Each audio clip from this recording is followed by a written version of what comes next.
Hello बच्चों, कैसे हैं हम आप सब। आज हम पढ़ने जा रहे हैं आपकी क्लास 3 हिंदी सुरभि का लेसन 1 बढ़े चलो। इस कविता में आगे बढ़ने की प्रेरणा दी गई है। हम किस तरह से रास्ते में आई कठिनाइयों से घबराकर रुक जाना सही नहीं समझते, बल्कि उनसे जूझते हुए आगे बढ़ते हैं। हिम्मत और साहस को अपने साथ लेकर चलते हैं और आगे बढ़ते रहते हैं। तो इस कविता के माध्यम से कवि ने आगे बढ़ने की प्रेरणा दी है। तो चलिए हम पढ़ना चालू करते हैं आज की कविता। आगे बढ़ो। थककर ठहर गए क्यों भाई, अभी नहीं वह मंजिल आई, बढ़े चलो।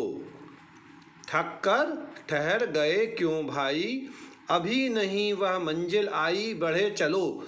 मतलब कवि कह रहे हैं कि देखो भाई, रुको मत, थको हो मगर आराम नहीं करना। क्यों? क्योंकि अभी मंजिल नहीं आई है और आगे बढ़ते जाना है।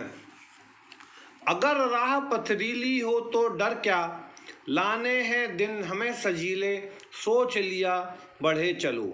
राह में अगर पत्थर हैं, राह ऊंची नीची है, तो भी डरना नहीं है ना, क्योंकि हमको अच्छे दिन लाने हैं, इसलिए आपको बढ़ते चलना है। साथी पीछे छूट गए तो बढ़े चलो, एक अकेले तुम ही काफ़ी, बढ़े चलो बढ़े चलो। कह रहे हैं कि अब चलते चलते जो थक गए वो बैठ गए हैं, पीछे छूट गए हैं, उनको छोड़ दो। तुम अकेले ही काफ़ी हो अच्छा काम करने के लिए, इसलिए चलते जाओ, बढ़ते जाओ, आगे आगे बढ़ते चलो। कांटे अगर बिछे यहाँ तो फूल मिलेंगे आगे, दुख के दिन बीतेंगे सुख मिलेंगे आगे, बढ़े चलो। कह रहे हैं कि अगर अभी रास्ते में तुमको कांटे मिल रहे हैं तो कोई बात नहीं है, तुम चिंता नहीं करो, तुम आगे बढ़ते जाओ। क्यों? क्योंकि आगे तुमको फूल भी मिलने वाले हैं। और अगर अभी तुम्हारे दुख भरे दिन हैं तो चलते जाओगे, जूझते जाओगे, मेहनत करते जाओगे, तो आपको सुख वाले दिन भी मिलेंगे, इसलिए तुमको आगे बढ़ते रहना है। छोड़ छाड़ कर मन की दुविधा चले चलो, जानेगा जग तुमको एक दिन, बढ़े चलो बढ़े चलो बढ़े चलो। कह रहे हैं कि मन की सारी दुविधाएं छोड़ दो कि क्या होगा क्या नहीं होगा कैसे होगा, बस तुमको काम करना है अपना, आगे बढ़ते जाना है। जब तुम इस तरह से आगे बढ़ते जाओगे तो एक ना एक दिन सारा संसार जगत तुमको जानने लगेगा। इसलिए हे बच्चे, प्यारे बच्चे, तुम रुको मत, तुम अपने रास्ते पे आगे चलते चलो। ठीक है, तो यह कविता का अर्थ था। अब कठिन शब्दों के अर्थ देखें। मंजिल का यानी होता है लक्ष्य, पथरीली पत्थर वाली, दुविधा परेशानी, राह रास्ता, सजीले सजे हुए, जग संसार। और इसके बाद मैं कुछ आपको एक्सरसाइज के वीडियो में भी टच कर रहा हूँ, साथ साथ में मैं आप लोगों के लिए इसका PDF भी भेज दूँगा। तो आप लोगों को जो भी परेशानी होगी आप PDF से देख करके अपनी कॉपी में लिख सकते हैं, और चाहें तो इस वीडियो से भी देख करके आप लिख सकते हैं। जैसे सही उत्तर के सामने सही का निशान लगाइए। क्या करना है आपको? प्रश्न लिखना है, उसका सही उत्तर अपनी कॉपी में लिख देना है। हमें थककर क्यों नहीं ठहरना है? क्योंकि अभी हमारी मंजिल नहीं आई है। रास्ते में कांटे बिछे होने का अर्थ क्या है?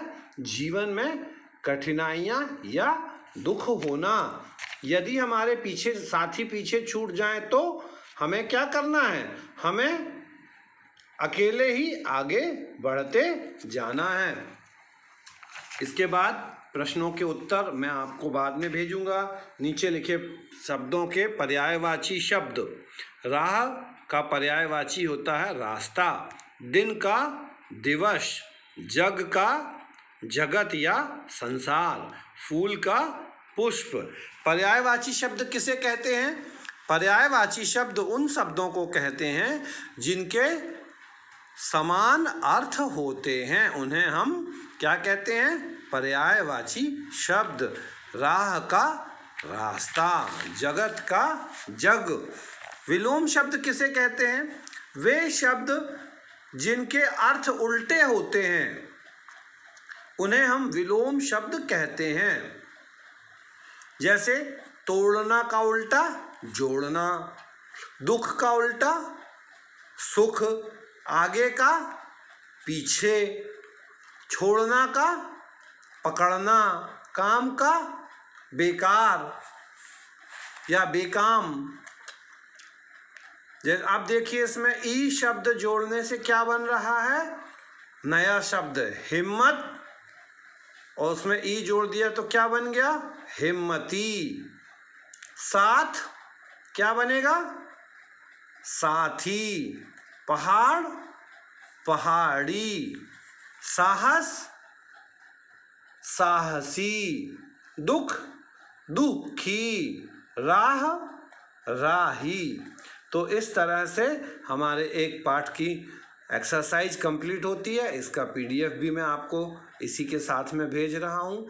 आप बच्चे ध्यान रखें, और एक चीज़ और ध्यान रखें, डेट डाल करके क्लास वर्क को कॉपी में करना है और लेसन को कॉपी में पहले लिखना है, उसके बाद ही आपको क्लास वर्क करना है।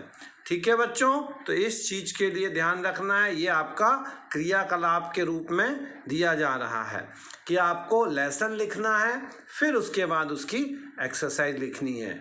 कोई भी परेशानी हो तो आप मुझे बात करके समझ सकते हैं। तब तक अपना ध्यान रखें और घर पर रहें।